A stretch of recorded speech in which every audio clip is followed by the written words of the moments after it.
মাননীয় আজি এই কাৰ্যসূচী পৰিচালনা কৰা এইটোকে লগাই লওঁ নেকি যদি সাউন্ড কম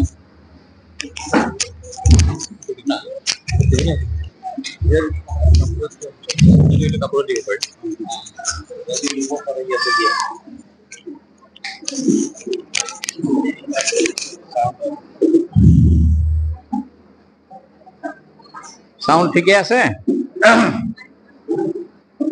সভাপতি মহোদয় আৰু আজি এই বিশেষ প্ৰগ্ৰামত উপস্থিত আমাৰ লখিমপুৰ বাপ্তিষ্ট কনভেনশনৰ সভাপতি সচিব ভৰালী আদি কৰি আৰু এই শাখাৰ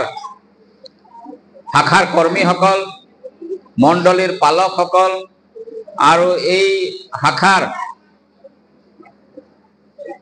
বহুতো সদস্যসকল ইয়াত উপস্থিত হৈছে আৰু আমাৰ ডিকন বিলাককো ইয়াত দেখা পাইছো প্ৰচাৰক বিলাককো 2-4 জন দেখা পাইছো এই সকলোকে প্ৰভু যীশুৰ নামত যীশু সহায় জনাইছো আপোনালোকে এটা কথা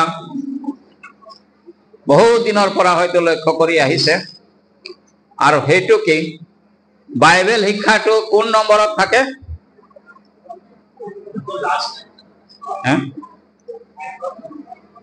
বৰদিনৰ কাৰ্যসূচী হোক সভাৰ কাৰ্যসূচী হোক যি কাৰ্যসূচী হোক শিক্ষাটো ক'ত থাকে কেলে তাৰ উত্তৰ কেলে মই 50 বছৰ এই শিক্ষা দিয়া পৰিচৰ্যা কৰি আছো 75 পৰা আৰু মই এটাই জ্ঞান পাইছো এইটোৰ পৰা মানুহক টিকাই ৰাখা আগতে শিক্ষা দি দিলে মানুহ পলাই যায় সেইকাৰণে শিক্ষাটোৰ কাৰণে ৰৈ থাকে আৰু এইটো খ্ৰীষ্টান বিলাকক ধন্যবাদ দিব লগা কথা কিন্তু ৰৈ থকালৈকে এটা ঘটনা ঘটে আৰু ঘটনাটো কি আমাৰ এই যে শৰীৰটো এই শৰীৰৰ বিভিন্ন অংগ প্ৰত্যংগ আছে তাৰে শৰীৰৰ প্ৰধানমন্ত্ৰীটো হল মগজ আৰু পেটটো হল খাদ্য মন্ত্ৰী নহয় জানো টিকাটো আৰু কঁকালটো হল শক্তি মন্ত্ৰী বেছি এনেকা দেৰি হলে এই মন্ত্ৰী বিলাকে প্ৰধানমন্ত্ৰীক বহুত ফোন কৰে আপোনালোকৰো চাগে পিঠিৰ পৰা খবৰ আহিছে পিঠি বিষ উঠি গল বহুত দেৰি হৈছে পেটৰ পৰা খবৰ আহিছে চাগে অলপ অলপ ভোকো লাগিছে আৰু কঁকালেতো কবই নালাগে তাৰো তলত থকা টিকাটো আৰু কমপ্লেন নাই জানো আৰু যে সঞ্চাৰ মিনিষ্টাৰ না কোনটো তাৰো হিমা শেষ হৈ যায় আৰে সকলো মন্ত্ৰী বিলাকক প্ৰধানমন্ত্ৰী এটা বাইবেল পদৰ পৰা সান্তনা দিয়ে আৰু হেতু কি গীতমালা প্ৰথম অধ্যায় 2 পদ কাৰ মুখস্থ আছে কাৰবা মুখস্থ আছে নেকি এই পদটো যেতিয়া প্ৰধানমন্ত্ৰীয়ে পাঠ কৰি দিয়ে তেতিয়া কি লিখা আছে তাত কোনে পালে তাত লিখা আছে যি মানুহে দিনে ৰাতি তেওঁৰ কি কৰে ধ্যান কৰে তেওঁ কি কৰিব আৰু মন্ত্ৰীৰ পদ নাই জানো যি মানুহ দিনে ৰাতি তেওঁৰ বাক্য ধ্যান কৰে সেই মানুহ ধন্য সেই মানুহ বতৰত ফল দিয়া পাত জয় নপৰা অতি পানীত ৰাতি তোৰ গছৰ নিচিনা যিমান টিকাৰ পৰা মাথালৈকে কমপ্লেইন আছে ঠাণ্ডা হৈ যায় কাৰণ দিনে ৰাতি কৈছে তাতে আকৌ ইয়াত 3 ঘণ্টা হে নহয় জানো 3 ঘণ্টা হে তো ময়ো ভাবিছো আৰু 1.5 ঘণ্টা মান লেকচাৰ মাৰিম কিমানে হাত দাঙিব না দাঙিব বুলত মোৰ নিজৰে নাই এতিয়া মই কিছুমান ৰাজ্যত গৈছিলো প্ৰগ্ৰামত সেই ৰাজ্যবিলাকৰ কাৰ্যসূচীত স্তুতি প্ৰশংসাটো ফাৰ্ষ্ট থাকে, তাৰ ছেকেণ্ডত কি থাকে? শিক্ষা থাকে, তাৰ পাছত আমাৰ প্ৰগ্ৰাম থাকে। কিন্তু আমাৰ এই আসামত চেঞ্জ হোৱা নাই, আৰু কেতিয়া চেঞ্জ হ'ব ঠিক নাই। কাৰণ বাইবেল শিক্ষা যেতিয়া দেৰি হৈ যায়, এতিয়া মই পঢ়ি পঢ়ি এতিয়া ছুটি কৰি আছো দিমাগত শিক্ষাটো। মই শিক্ষাটো 45 মিনিটৰ কাৰণে যুগুত কৰিছিলো, এতিয়া মই কোনটো ডিলেট কৰি মনে মনে মাৰি আছিলো তাত পঢ়ি, কাৰণ ডিলেটটো কৰিবই লাগিব, নকৰিলেতো আৰু আপোনালোকৰ একো লাভ নহ'ব। তো অলপ দেৰি হলো ধৈৰ্য ধৰক, মই 20 মিনিট মান কথা কম। আমাৰ ইফালে কি বিষয়টো লিখা আছে? জিহুৱাই নকৰিলে নিৰ্মাণ কৰোঁতাবিলাকৰ পৰিশ্ৰম বৃথা। আৰু এটা বিষয় কি দিলে? একটা শিক্ষক, দুইটা বিষয়, আৰু এতিয়া 3টা বাজি গ'ল, নহয় জানো? কিমান হল ঠেকত শিক্ষক বিলাকক পেলোৱা হয়। তো ভৱিষ্যতে এনেকা নকৰিব, আৰু এইটোৱে অনুৰোধ। একবাৰ একটা বৰদিনত মোক মাতিছিল এক জেগা শিক্ষক, মোৰ শিক্ষাটো আছে 12 নম্বৰত, তাৰ পৰা 12ৰ পৰা এই যে প্লাস হৈ থাকে নহয়, একটা নাচৰ জেগা 5টা, এনেকা হয় নাই? আৰ সভাপতি বিলাকও কি কৰিব, মজবুৰি। আজি আমাৰ সভাপতি বহুত মজবুৰি, ইচ্ছা থাকিলেও কাটিব নোৱাৰে। তো মই প্ৰগ্ৰাম কমিটি বিলাকক এটা পৰামৰ্শ দিব বিচাৰিছো দেই, ভৱিষ্যতৰ কাৰণে। আমাৰ একটা টাইম ফিক্স হ'ব লাগে, এই কাৰ্যসূচীটো কেই ঘণ্টা হ'ব তাতে ফিক্স কৰিব লাগে। 2 ঘণ্টা, 2 ঘণ্টা হলে সেই টাইমটো ভগাব লাগে। সভাপতি আৰম্ভ কৰোতে, আৰু আমাৰ এটা দস্তুৰ আছেতো, এই দুৱাৰতো বাইবেল পাঠ, সভাপতিও বাইবেল পাঠ, এই স্তুতি প্ৰসাদ বাইবেল পাঠ, মানে বাইবেল পাঠ নকৰিলে কাৰ্যসূচী আৰম্ভই নহয়। নকৰাটোতো হ'ব পাৰে। আৰ এই যে গান গাবলৈ আহে, সম্বোধন কি দৰকাৰ? এটা কোনো ফাংশনত তো আমি উপস্থিত হোৱা নাই যে সম্বোধন নকৰি নম্বৰ কাটাই যাব, এনেকা আছে জানো? গতিকে আমি সময় ৰক্ষা কৰিবলৈ এইবোৰ কাৰ্যসূচী বনাওতে টাইম বান্ধিব লাগে। আৰু 2 ঘণ্টা, যদি 2 ঘণ্টাতে সভাপতি কৈ দিব লাগে আপুনি কাৰ্যসূচীটো 2 ঘণ্টাতে শেষ কৰিব দেই। আৰু সেইটো কাৰণে কাৰ্যসূচী তেনেকা বিষয়ও বহুত বেছি ভৰাব নালাগে। এইটো ভৱিষ্যতৰ কাৰণে কৈছো। এই যে মই কলো বৰদিনত এটা জেগা শিক্ষক মাতিছিলে, মোক 13 নম্বৰ 12 নম্বৰত দিলে, কিন্তু গৈ গৈ সেইটো 20 নম্বৰত পहुঁচি গ'ল। মই মনে মনে হিচাপ কৰি আছো তো। আৰু 20 নম্বৰত যেতিয়া জাগা দিলে, মই কলো মই আৰু কি শিক্ষা দিম, আপোনালোকৰ পৰা যিটো শিকিলো সেইটোৱে মোৰ কাৰণে যথেষ্ট হ'ল। কাৰণ আপোনালোকে যিমান ডান্স দেখুৱালে মোৰ মন ভৰি গ'ল, যিমান যে এই হাস্য ল'লে মোৰ মন ভৰি গ'ল। এতিয়া মোৰ দিবলৈ আৰু একো নাই। লাষ্টত আৰু সৰু মৰুকে কথা কৈ আৰু আন্ধাৰো হ'বলৈ ধৰিছে, তেতিয়া সময় দিছে। তো এনেকা কাৰ্যসূচী বিলাক আমি সাৱধান হ'ব লাগে। মই বহুত অৰুণাচল বা বেলেগ বেলেগ জেগাত কাৰ্যসূচীত গৈছো, প্ৰথমে শিক্ষাটো লৈ লোৱাৰ পাছত মানুহবিলাকৰ তেতিয়া মগজটো তাজা হৈ থাকে আৰু শিক্ষাটো লাভ হয়।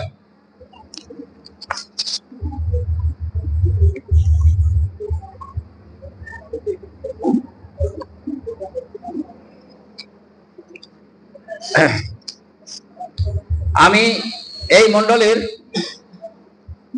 ইতিহাস বা এই মণ্ডলীৰ ৭৫ বছৰ আজি জুবলি মানিবলৈ আহিলো। মই মণ্ডলীক ধন্যবাদ দিছো, অন্তত চেষ্টাটো কৰিলে আপোনালোকে। আৰ এই চেষ্টাৰ দ্বাৰাই আপনাৰ কিছুমান বস্তু আপোনালোকৰ সংৰক্ষণ হল। সৰু মৰু যি এটা কিতাপ লিখি উলিয়ালে, কাৰণ মূল বিষয় যেটো আমি পালো কি পূৰ্ব কালৰ দিনবোৰ সোঁৱৰা। তো তাৰ লগতে আৰু এটা শাস্ত্ৰ পদ আমি পঢ়িম, प्रथम पितर इब्री 13 अध्याय 7 पद 8 पद 7 पद पढ़ी তোমালোকৰ যি নায়কসকলে তোমালোকক ঈশ্বৰৰ বাক্য কৈ গ'ল তেওঁবিলাকক শুৱৰা আৰু তেওঁবিলাকৰ আচৰণৰ হেক গতি চাই চিন্তি তেওঁবিলাকৰ বিশ্বাসৰ অনুকাৰী হোৱা। এই মণ্ডলীক যিবিলাকে প্ৰথম আৰম্ভ কৰিলে, যিবিলাকে ইয়াত প্ৰথম কি কৰিলে শুভবাৰ্তা গ্ৰহণ কৰিলে, আৰ সেইবিলাক মানুহ ভিতৰত আজি আপোনালোকে আমাক চিনাকি কৰাই দিলে 3 গৰাকী নে আৰু আছে যিবিলাকৰ বয়স হয়তো 80 পাৰ হৈছে। এই যে মানুহবিলাক প্ৰথমে যিশু গ্ৰহণ কৰাৰ আগতে বেলেগ বেলেগ হয়তো এটা বিশ্বাসত কিছুমান জাতিগত নিয়ম নীতিত তেওঁবিলাকে বান্ধা হৈ আছিল।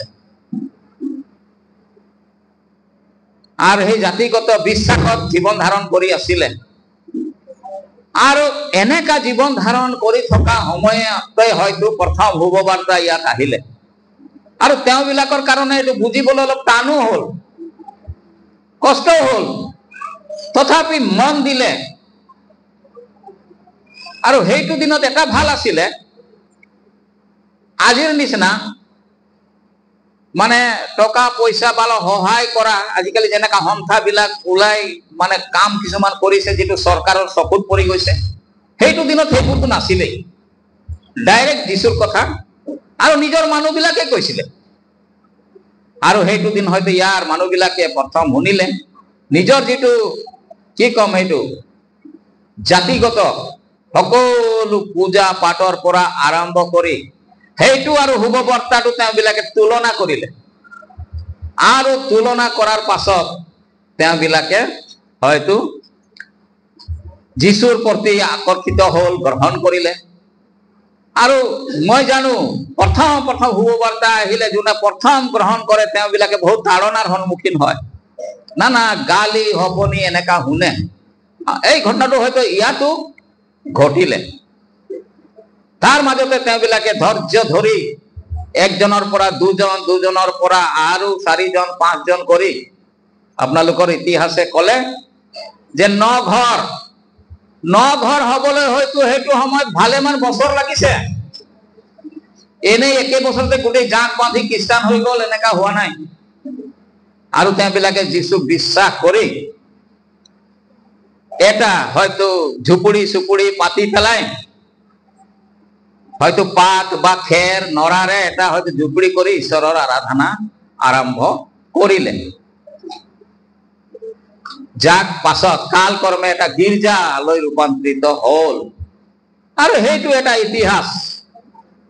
তাৰ পাছতে আৰু কি হল, কিছুমান শিক্ষিত হল, পৰিয়ালৰ পৰা শিক্ষিত হোৱাৰ পাছত অলপ ভালকে গীৰ্জাঘৰ বনাম এনেকা চিন্তাধাৰা এটা দৰ্শন দেখা হল।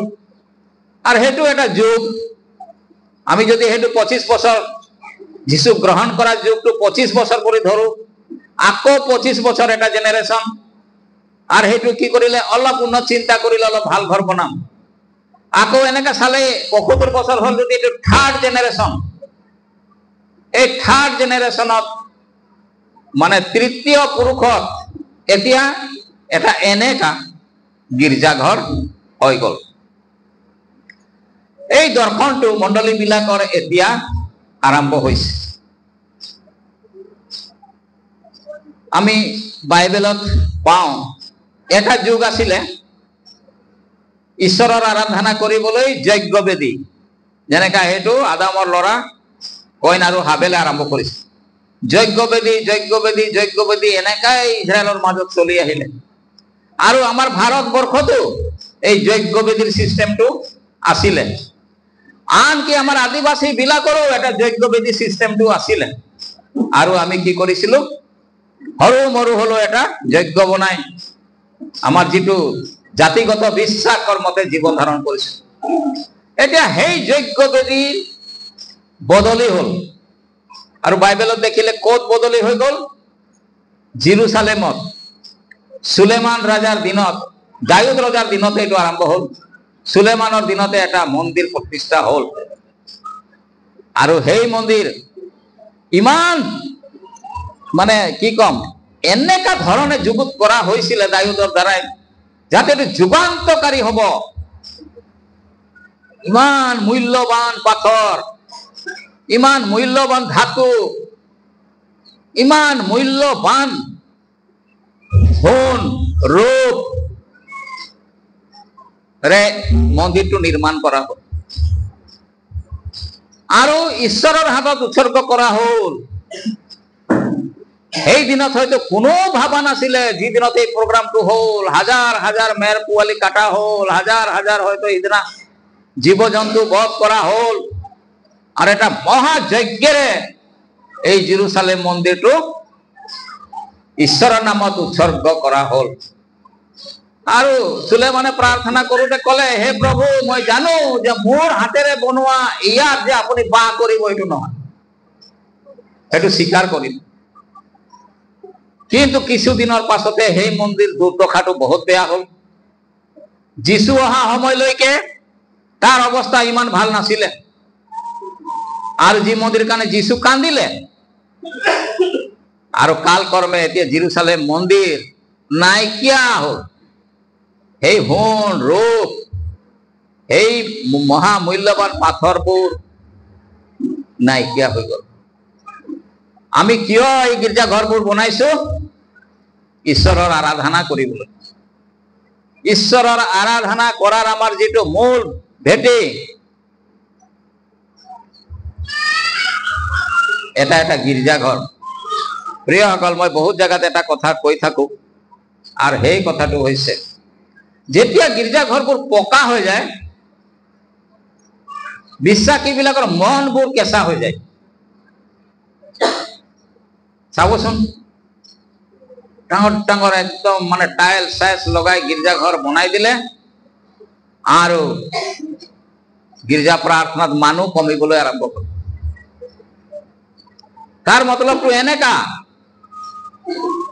মই য'তে ত'তে কথাটো কৈ থাকো, মানে যীশু আমাৰ লগত থাকে, তো আমি এতিয়া ধুনীয়াকে আপোনালোকে গীৰ্জা ঘৰটো বনাইছে, আৰু আপোনালোকে ক'লে, প্ৰভু আপোনাৰ কাৰণে ইমান ধুনীয়া গীৰ্জা ঘৰ বনাই দিছো, আপুনি এতিয়া ইয়াতে থাকিব, আমি সময় পালে আপোনাক মাজে মাজে লগ ভাগ কৰিবলৈ আহিম।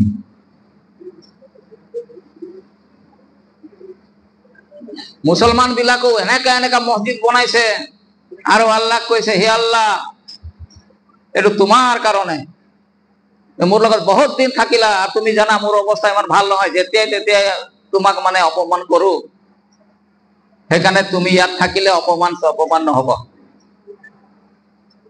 হিন্দু বিলাকে মন্দিৰ বনাইছে, তাতে এনেকা বনাইছে, আৰু তেওঁবিলাকৰ ভগৱানক তাতে ৰাখি দিছে। কিয় এইবিলাক বনাই পেলাই মানুহ জাতিটো আজাদী হব বিচাৰিছে নেকি? কাৰ পৰা? কাৰ পৰা আজাদী হব বিচাৰিছে? তাৰ মানে কাৰণটো হলে এইটো, আপুনি যদি লগত থাকে মোৰ কিছুমান অসুবিধা হয়। খ্ৰীষ্টান বিলাকো কয় যে প্ৰভু আপুনি লগত থাকিলে মোৰ বহুত কামত ডিষ্টাৰ্ব হয়, গতিকে আপোনাৰ কাৰণে যেতিয়া ইমান ধুনীয়া গীৰ্জা ঘৰটো বনাই দিছো তাতে আপুনি থাকিব। কিন্তু বাইবেলত কি লিখা আছে? তোমালোকে মোৰ মন্দিৰ, ন? তোমালোকে মোৰ মন্দিৰ। যদি আমি মানুহবিলাকে ঈশ্বৰৰ মন্দিৰ হওঁ, আমি বনাব লাগে গীৰ্জা ঘৰ, বহুত ধুনীয়া ধুনীয়া বনাব লাগে। সেইদিনা শুনিলো ইণ্ডোনেছিয়াত বহুত গীৰ্জা ঘৰবোৰ ক্লাব হ'ল। মই এই ইউটিউবত মাৰি চালো, চাৰ্চ কা হালাত ইণ্ডোনেছিয়া মে, তাতে হিন্দীত ধুনীয়াকে বুজাই দিছে।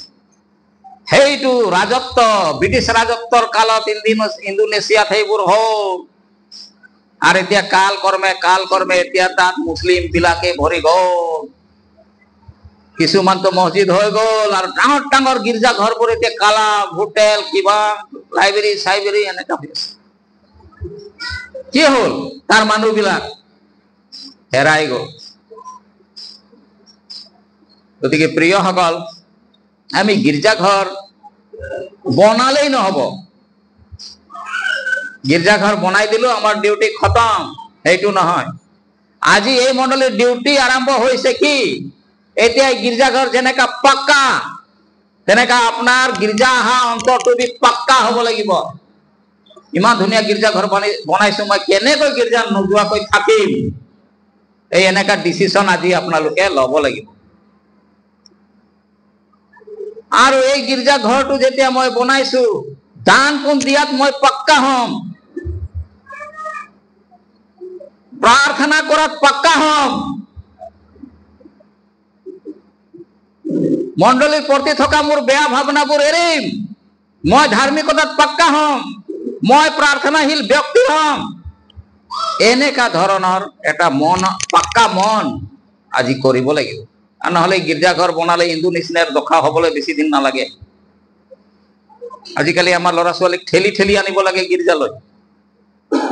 মইতো কেতিয়াবা এনেকা গীৰ্জা আহে, একদম এক্সিডেণ্টে হৈ যাব নিচিনা লাগে।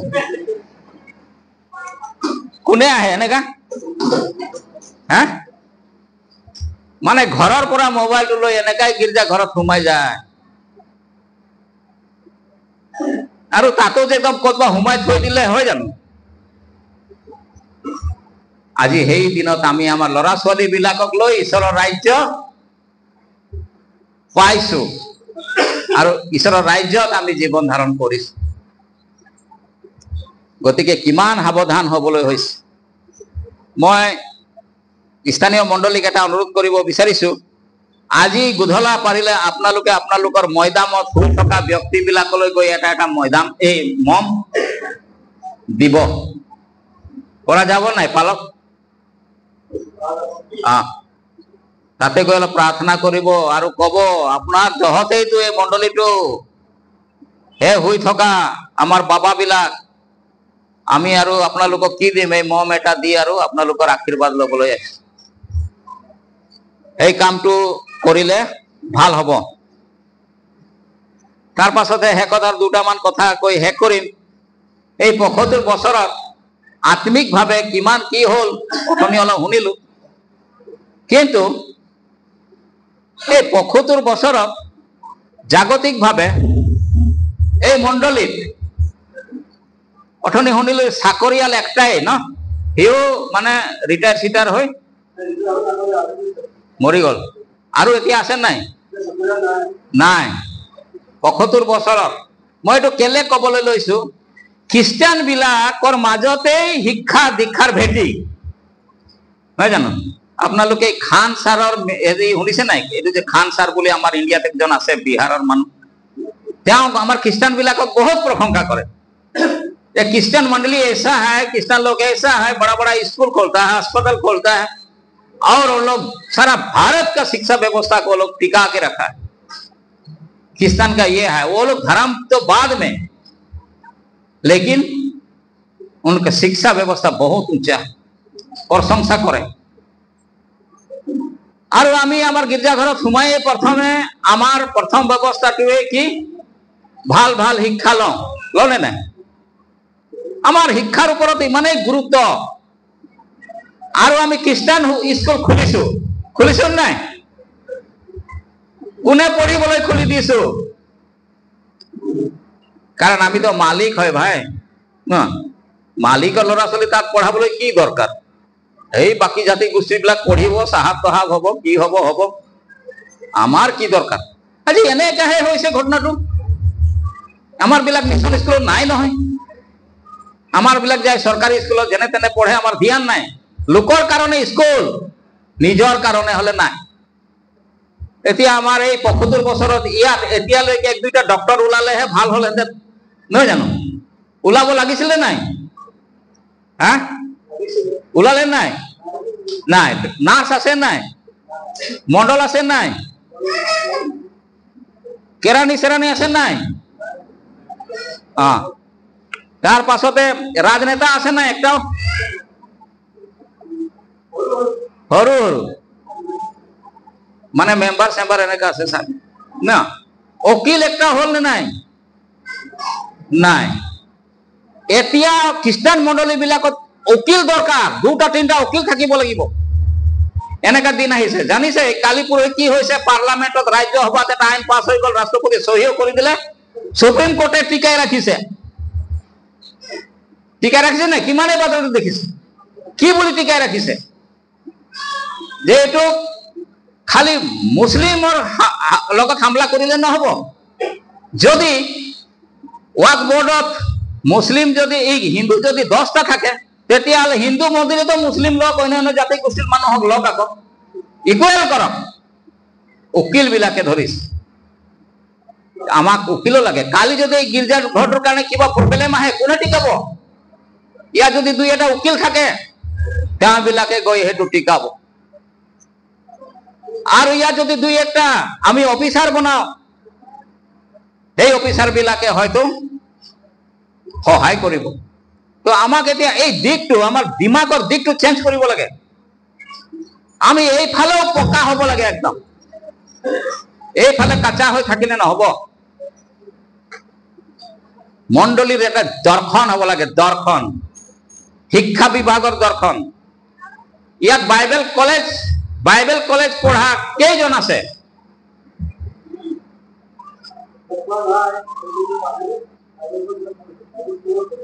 বাইবেল স্কুল পঢ়িছে আমাৰ ডিকন ইয়াৰ পৰা একজন হৈছে আৰু গোটেই শাখাটোতে তেওঁৰ দ্বাৰা এটা সেৱা হৈছে এইটো এটা উন্নতি হয় ডেভেলপ হয় তো ইয়াৰ পৰা বাইবেল কলেজ ওলোৱা মানুহ হ'ব লাগিব কলেজ পঢ়াবলৈ চিন্তা কৰিব লাগিব আমি কাথলিক বিলাকক হাঁহো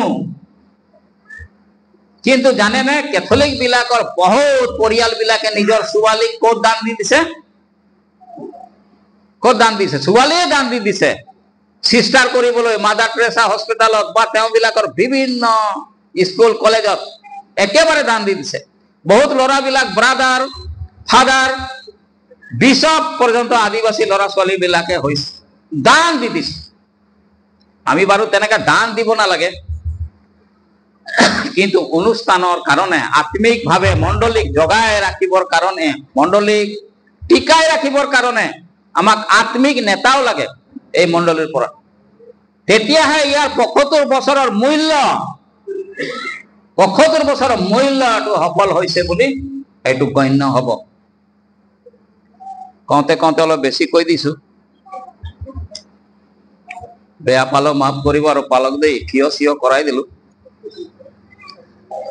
আমি এতিয়া শেষত আহিম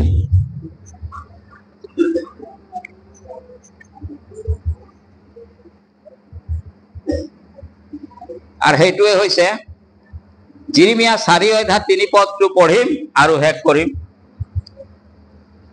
নহলে আপোনালোকৰ প্ৰধানমন্ত্ৰীলৈ আৰু ফোন আহিব কোনে পাইছে জিৰিমিয়া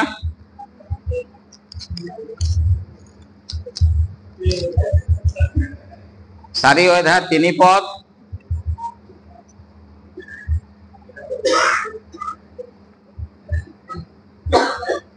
মই পঢ়ি দিছো কিয়নো জিহুৱাই জিহুদা আৰু জেৰুজালেমৰ লোকবিলাকক এই কথা কৈছে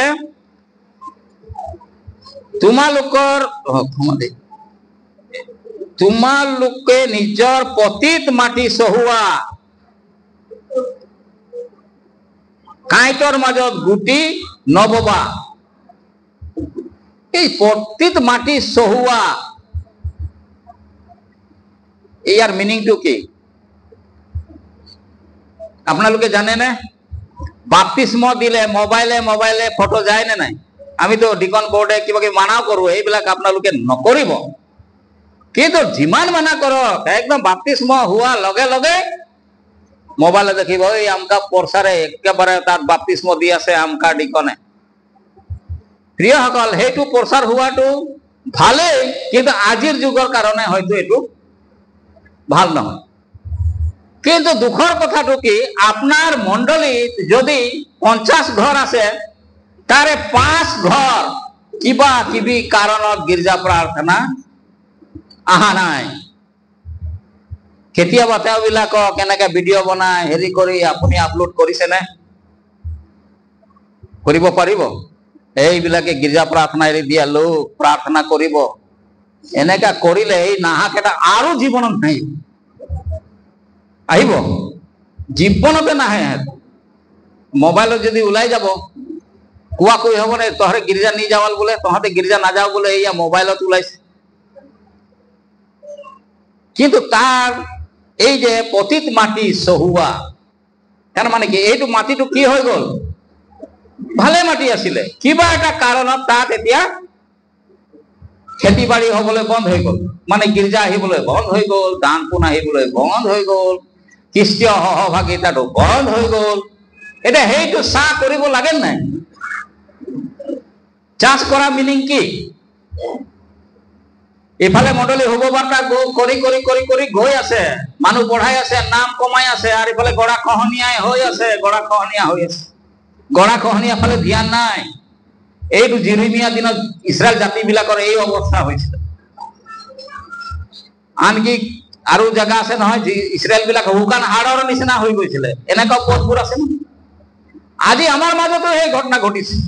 আমাৰ বহুত পৰিয়ালবিলাক শুকান হাড়ৰ নিচিনা হৈ গৈছে, পতিত ভূমি নিচিনা একেবাৰে অৱস্থা নাই।